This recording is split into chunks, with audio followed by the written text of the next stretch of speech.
through our veins, and it shows this time of year.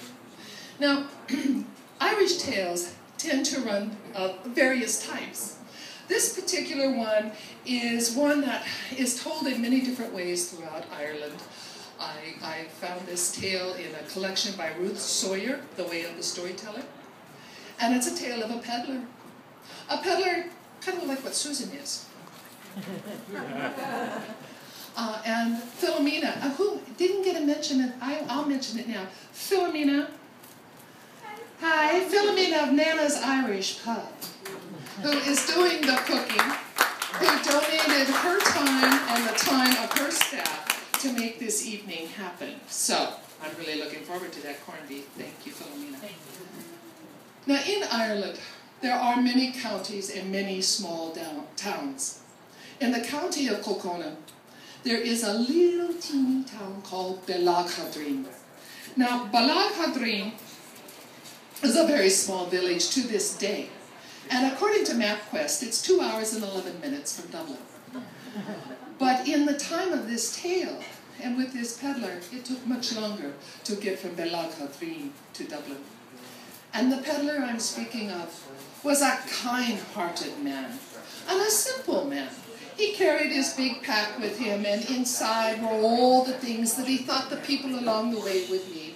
He had his tools for mending pots and for sharpening scissors, and he had the packets of needles, perhaps some special thread, a little of this and a little of that. And every morning he would pack his great peddler's sack, put it on his back, and off he would go, making great circles throughout the county and always coming back to the village of Belag-Hadreen.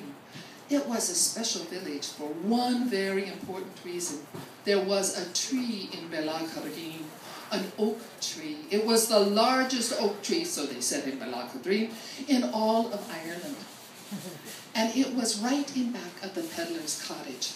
He loved to look at that tree. As he came over a hill, he could see it. He knew he was getting close. So one night, when the peddler came home from the pub, he was feeling quite good when he went to sleep. And a dream came to him in his sleep. Would you know, it was St. Patrick himself in the dream. And St. Patrick said to him, he said, "Peddler, your fortune awaits you in Dublin.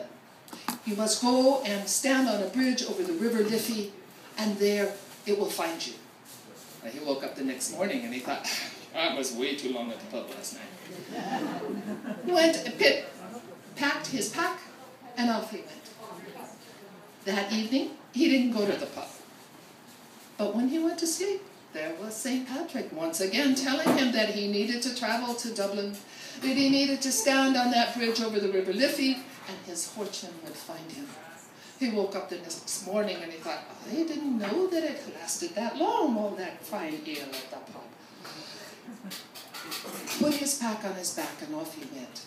Now the peddler was a kind-hearted man, as I said, and even if a house mother should come up to him and desperately needed the one pot in her house mended and had not a penny, he would still do it for her. If a child had a broken toy, he would mend it for her, and it was that kind of a day. And when he got home, he was feeling very good. And he went to sleep thinking, no dreams tonight, perhaps. Wrong. The third night in a row. And when he woke up the next morning, he thought, 3 times in a row. 3's a magic number. We all know that from all the stories. I must go to Dublin. Now, in that time, it took a lot more than 2 hours and 11 minutes to get to Dublin. And so the peddler packed everything he had in his pack. And off he went. And on his way, he would stop in the villages and sell a little of this and a little of that. And when he finally got to Dublin, the sack was empty, as were his pockets. The people of Dublin, though, they were kind enough. They showed him where the River Liffey was. They showed him where the bridge was. And so he got up that first day, and he stood on the bridge over the River Liffey, waiting. For he knew St. Patrick had told him that his fortune was awaiting him there. And so he kept looking at the people, and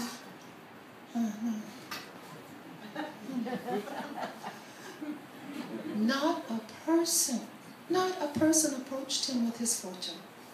By the end of the day, with no money, no food, he slept under the bridge that he'd been standing on all day. The second day, there he was, standing upon the bridge, waiting for that fortune to come to him. Surely it would come across the bridge that day. If he looked at enough people and he smiled at them, they would know that they were supposed to come to him and bring him all that he deserved. But again, not a single person. And in fact, people who had crossed the bridge the day before, again he slept underneath the bridge. And the next day, there he was. I'm going to give it one more day. It's the third day. The 3 is a magic number. We know that. And he waited, and he waited all day long. It rained on him. The sun shone, it got too hot. He was thirsty, he was hungry. But he didn't leave that bridge. He didn't stop trying to catch the eye of the person who had his fortune.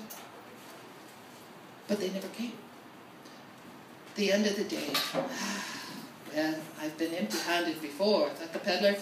Home I'll go. And as he left the bridge, there was a man standing outside of his pub at the foot of the bridge. And the publican looked at him and he said, "Good sir, pray tell me, why is it you've been standing on the bridge grinning at everybody these last 3 days?" "Oh, it's a long story," said the peddler, "and I'm much too dry, I'm much too hungry to tell it now." "Well, come on in," says the publican. "Come in. Here's a bowl of stew and a slice of bread and a fine pint of Guinness. Ah, that'll help." "Thanks, David." After he was through, the publican had waited patiently. And he said to him, "Now, sir, you're going to tell me the story of why you're here." "Ah, I am." And so it was he related the tale of the visits from St. Patrick in his dream. And the publican, "Is true? Would you believe St. Patrick has been coming to me for the last 3 nights in a row in my dreams?" "No." "Yes, yes, and he told me of a treasure, a fortune buried underneath a giant oak tree, right outside of some godforsaken little village named Belakadreen." Ah, the peddler, he made his way back to Belakadreen. He dug underneath that oak tree, and indeed, there was a chest of treasure. That peddler never again went hungry, and neither did anyone else in any of the villages close by Belakadreen. To this day, the people of Belakadreen remind one another, always listen to your dreams.